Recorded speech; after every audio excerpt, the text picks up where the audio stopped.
பேசின பராசக்தி கருணாநிதி தான் அது ஸ்கிரீன் பிளே வசனம் எல்லாம் அவர் தான் எழுதினாருன்னு வச்சுங்க. அப்ப அது அன்னைக்கு இந்த உணர்வை இன உணர்வை ஏன்னா இந்த தமிழர் இன உணர்வை காயடிச்சதான் திமுக வேலை. இன உணர்வை அவர் பேசுவார்கள் தவிர கருணாநிதி அதனால அழிஞ்சில்ல. ஆனால் கருணாநிதி நம்பி போன இளைஞர் கூட்டம் அழிஞ்சிருக்கு, புரியுதுங்களா? ஏன்னா அந்த போராட்டத்தை முன்னெடுத்த எல்ஜி இன்னைக்கு கூட சமீபத்தில் இறந்துட்டார். அவர் கூட முன்மொழிஞ்சிருக்காரு. என்ன முன்மொழிஞ்சிருக்காரா, கருணாநிதி அவர்கள் மாணவர் போராட்டத்தை பயன்படுத்தி அரசியல் அதிகாரத்தை பெறுவதுதான் நோக்கமாக இருந்தது.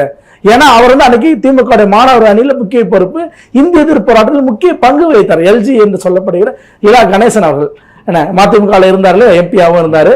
அந்த இலா கணேசன் அவர்கள் கருணாநிதி மீது பகிரங்கமாக குற்றம் சாட்டுகிறார்.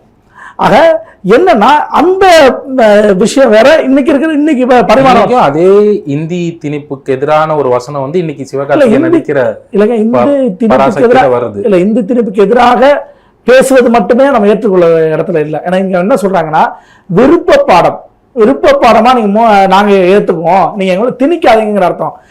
ஏத்துக்கலாங்கிறதே அடுத்த பிரச்சனைங்க. நான் என்ன சொல்ல வரேன், எனக்கு என் மொழி மும்மொழி கொள்கை என்று பேசுகிற இடத்துல தான் இருக்கு. அப்ப நீங்க மும்மொழி கொள்கையை பத்தி நீங்க பேச வேண்டிய இடத்துக்கு ஏன் சினிமா கொண்டு போறீங்க?